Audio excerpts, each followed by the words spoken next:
ассалому алайкум дӯстон, хушомадед ба шабакаи мо. Дар навори имрӯза оиди тозатарин ва муҳимтарин хабарҳо аз ҷаҳони ММА гап мезанем. Шумо бошад моро бо лайк ва комментариҳои худ дастгирӣ кунед. Мо бошад наворро оғоз мекунем. доруҳое ки айни замон шумо дида истодаен доруҳои гиёҳии босифат аз ширкати шифофармо мебошад, ки шумо имконият доред ки ҳамаи ин доруҳоро бо нархи арзон дастрас кунед.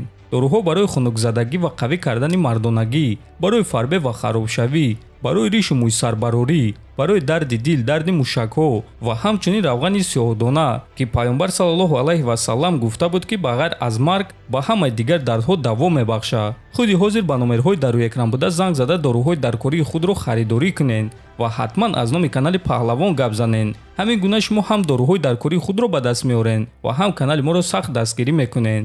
тобовии ҷангори вазни сабук UFC Педи Пимблейд ба чемпиони вазни худ Ислам Махачев ҷавоб дод. шумо дидед чӣ гуна рӯзҳои наздик Ислам Махачев оиди ман гап зад. ӯ гуфт ки Педи ҷангвари дурахшон аст ва агар ки ғолиб шуданро идома диҳад, пас ӯ барои камарбанд меҷангад.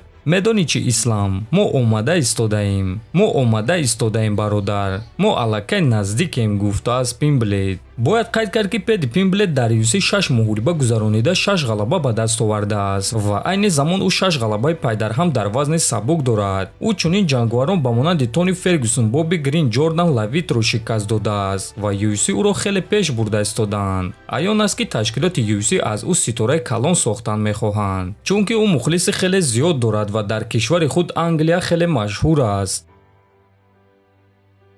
дӯстон, аллакай рӯзҳои истироҳатӣ меомадаги турнири калони UFC 305 баргузор мегардад, ки муҳорибаи асосии ин турнир муҳорибаи унвонӣ дар вазни миёна байни чемпион Дрикус Дуплеси ва довталаб Исраил Адесаня мешавад. боз дар ин турнир муҳорибаи рейтингӣ дар вазни 57 кг Кай Кара-Франц зидди Стив Эрцег, муҳорибаи рейтингӣ дар вазни сабук Матеуш Гамрот зидди Дэн Хукер, Тай Туйваса зидди Жайрзинро Розенстрайк, Ли Джинлиан зидди Карлос Пратес ва дигарон. турнир шаби 17 ба 18 август баргузор мегардад. аммо пеш аз худи турнир мо шуморо пресс-конференсия ва муҳорибаи рӯбарӯи онҳо интизор аст. ва бояд гуфт ки агар дар ин муҳориба Исраил Адесаня ғалаба ба даст оварда тавонад, пас ӯ бори сеюм чемпиони вазни миёна шуда метавонад ва барои ӯ ин дастоварди нав хоҳад шуд.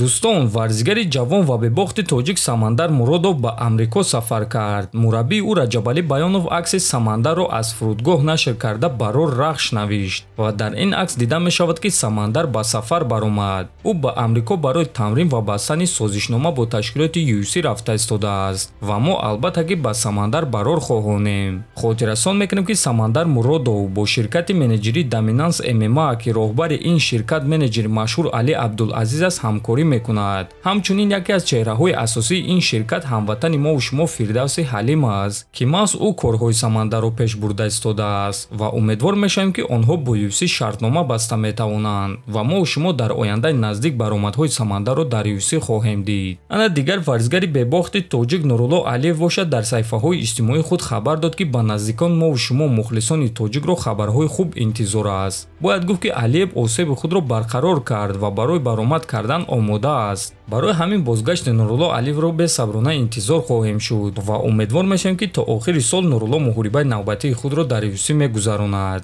дар ҳамин ҷо дӯстон, навори мо ба анҷом мерасад. фикру ақидаҳотонро нависед, ҳатман дар канали мо обуна шавед. то боздид хонободу сарбаланд бошед.